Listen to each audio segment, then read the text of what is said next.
guys, it's Cowplant-Pizza here, and today I am making a new founder sim for a new legacy challenge that I am going to be doing over here on YouTube and on Tumblr.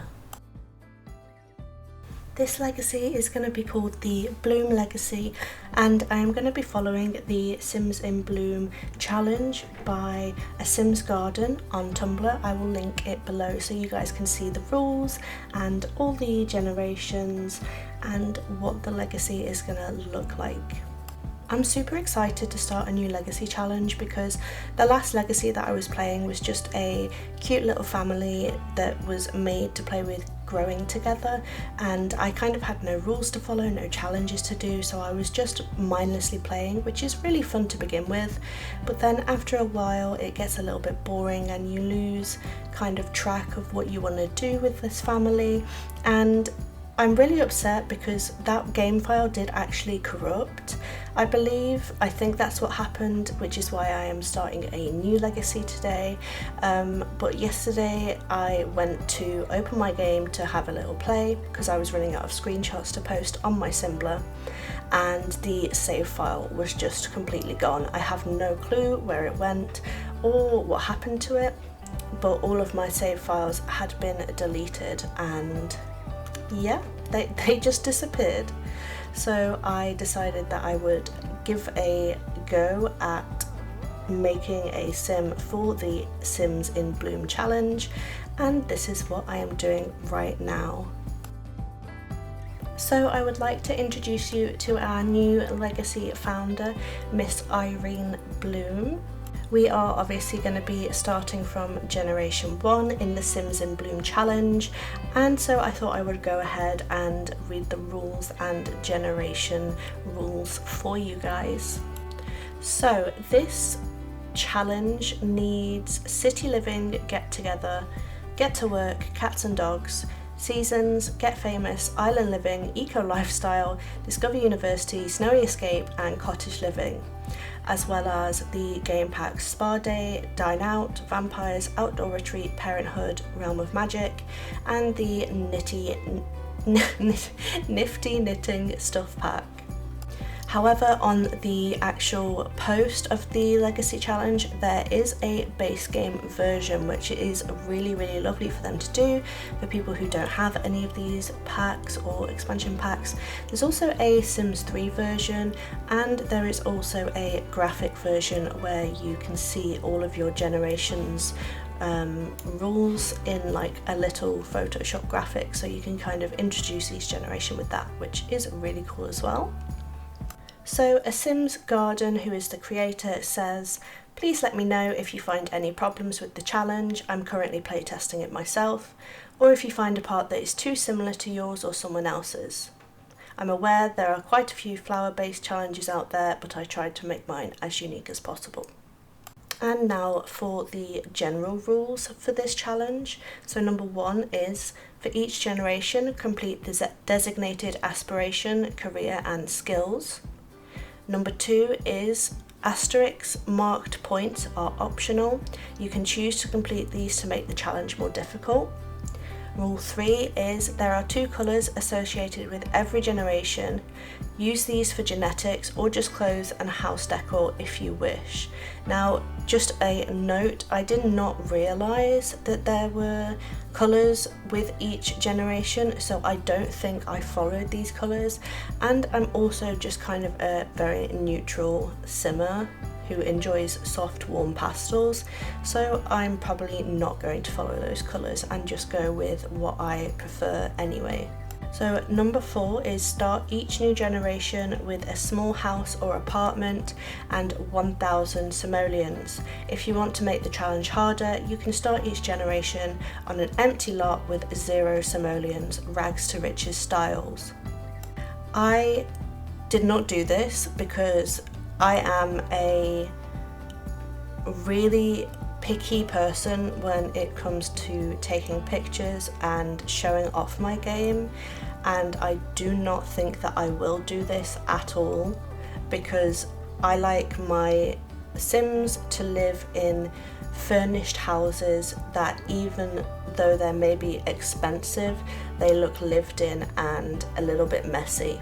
and I will be posting a build by video tomorrow that will show you guys me decorating Irene's house, and you will see that I use about 20,000 simoleons to decorate the whole house, and she definitely wouldn't have been able to manage this with these rules, but I do think that it does not look like a fancy house. It does still look like a person's first house.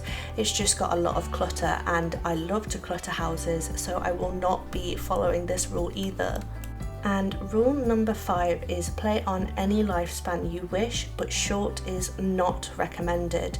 I never play on short lifespan. I normally play on a customized lifespan from the MCC mod, and I think I've set my lifespan day amount to the amount of years that I thought a sim would survive in that lifespan, if that makes sense. So like for a toddler, I think I have like it set to 5 days, because you're kind of a toddler from ages 2 to 6, if that makes sense. So I'll play on my custom lifespan and just leave it at that.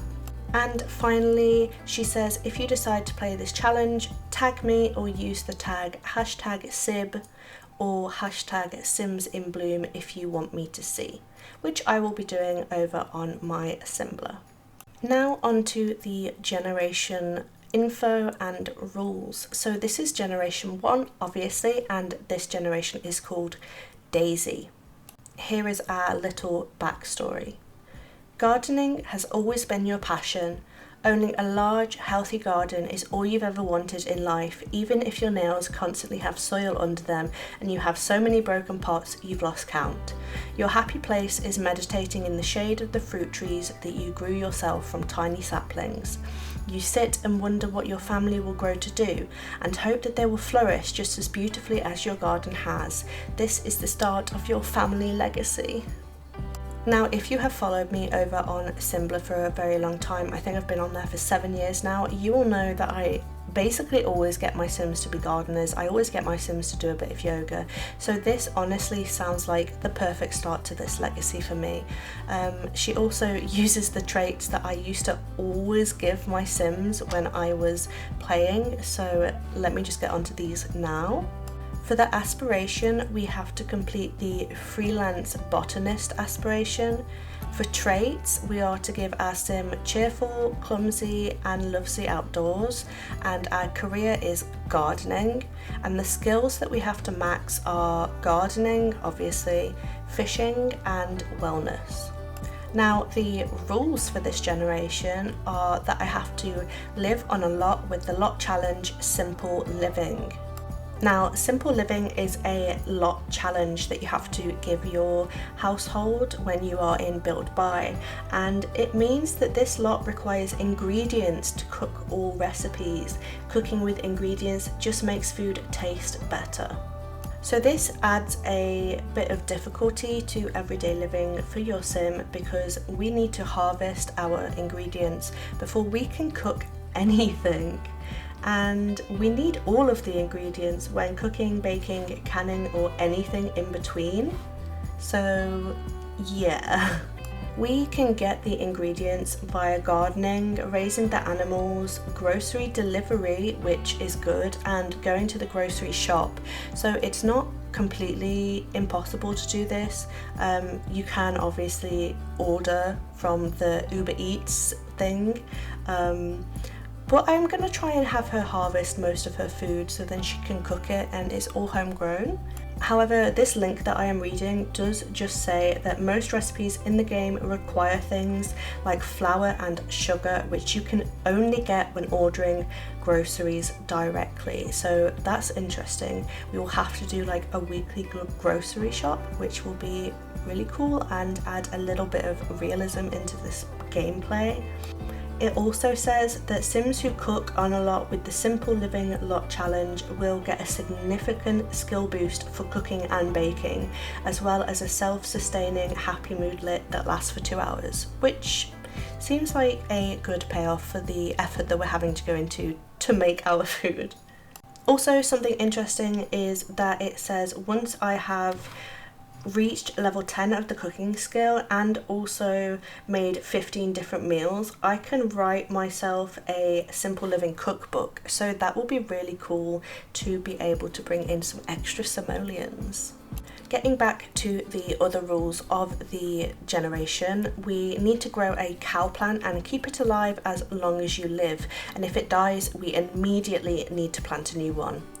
We need to grow 5 perfect plants, marry a sim who also has their loves outdoors trait, and these are the added difficulty rules. We need to gain the outdoorsy lifestyle, which is really easy to passively do as you have a sim that is gardening and outside all the time, and also grow a death flower. Now I never think I've done that in The Sims. I don't even know how to do it, so I'll have to look that up and try and do that because I like a challenge. But that is the end of the Generation 1 rules, and I just wanted to talk quickly about Irene's look that's going on here. I love the way that she turned out personally. I think that she looks so soft and friendly and adorable, and I love the makeup that I gave her. It's kind of very, very natural looking, but also you can tell that she's wearing makeup, which I really love. And yeah, I'm really excited to play with her. I'm really excited to start a Let's Play officially on this channel, and also keep up with screenshots over on my Tumblr, which, if you were wondering, is the same handle that I have on here, so it's cowplant-pizza. If you wanted to check that out, that is where I am more active, and I post a lot of stuff that you guys probably do not get to see on YouTube. Also, just a reminder, you guys, that the Sims in Bloom Legacy Challenge that I'm going to be following is by a/sims/garden over on Tumblr. And there will of course be a link down in the description below. Unfortunately, we are at the end of the video now, guys. Thank you so much for watching. I hope you enjoyed watching me create my new founder. Please subscribe and like if you did, and I'll see you soon.